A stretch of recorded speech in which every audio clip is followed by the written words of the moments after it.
April 15th, 2015, R. Bradbury, 1920, a Reddit user, posted a chilling tale that would leave many questioning their own safety. On the 15th of April, I found a yellow post-it note in a handwriting that wasn't mine on my desk reminding me of some errands I had to do, but told literally nobody about.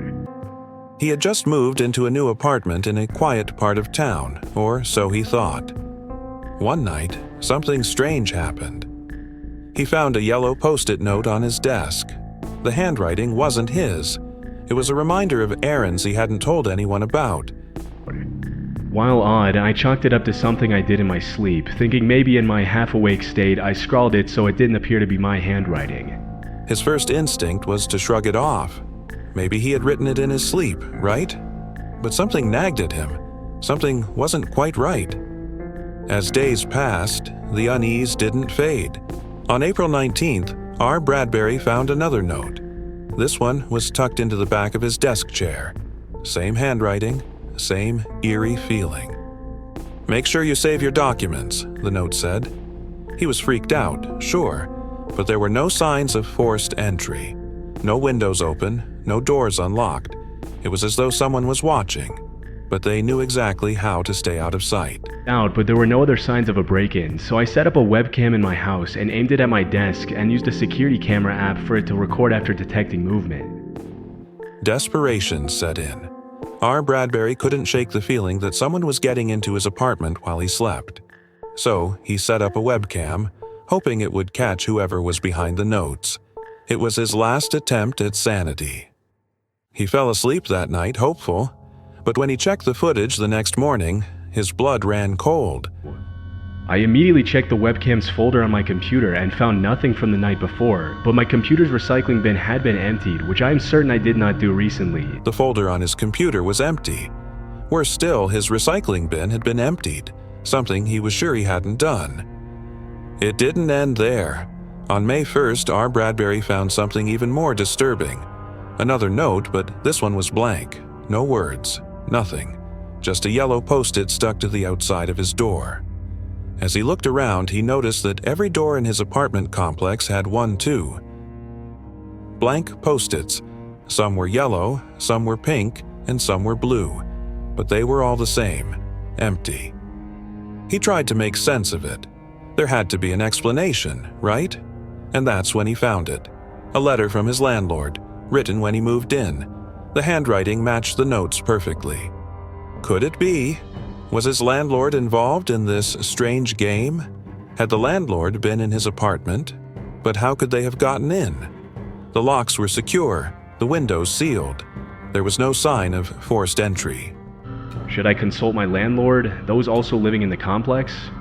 R. Bradbury's suspicions grew. He called the landlord to ask about the handwriting. But the landlord acted confused, denying any knowledge of the notes. Yet, there was something unsettling about his response.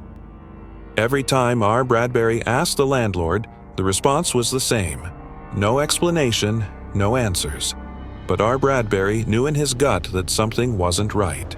The landlord knew more than he was letting on, and that thought gnawed at him. The notes had started out innocent, almost harmless. But as time passed, they became a twisted game. It was as though someone was playing with his mind, knowing exactly what to write to push him further into paranoia. R. Bradbury became obsessed with the idea that someone, maybe even someone close to him, was behind it all. But what were they trying to say? What was the purpose of these post-its? Was it a warning? A threat? And then it hit him. What if the post-its weren't just reminders? What if they were signs? Signs that someone or something had been watching him all along, hidden in plain sight. Was it all just his imagination? Or had someone he trusted, been hiding in the shadows, manipulating him all along? The truth, he realized, might be far worse than he ever imagined. I have no proof except for the post-its, but those are written by my pen and on my post-it notes, so conceivably I could have faked them. Would contacting the police get me in any trouble if they can't determine an outside source for this? I just want to make sure I'm not wasting anyone's time. That got me thinking, gosh, an apartment in Boston with no windows, of course they're hallucinating. Their landlord is not coming in and writing notes, but why are they hallucinating? Now, R. Bradbury is gone. No one knows where he went. The apartment has been vacant for months, and yet the post-its remain, each one telling a story that hasn't ended yet. What do you think happened to R. Bradbury? Was he just losing his mind? Or did someone, or something, have control over his every move? Could the landlord be part of this twisted puzzle? And if so, what does that mean for the rest of us? As the weeks passed, R. Bradbury's story faded from the minds of most. But for those who stayed curious, the mystery only deepened. Then, one evening, something happened that turned everything upside down. A Reddit user, someone who had been following the strange case, visited the apartment complex where R. Bradbury once lived, and what they discovered will haunt them forever.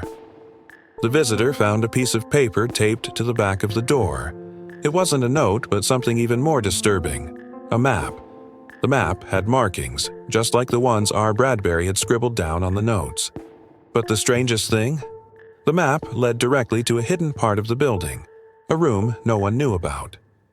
Someone had been inside the apartment the entire time, but it wasn't just anyone.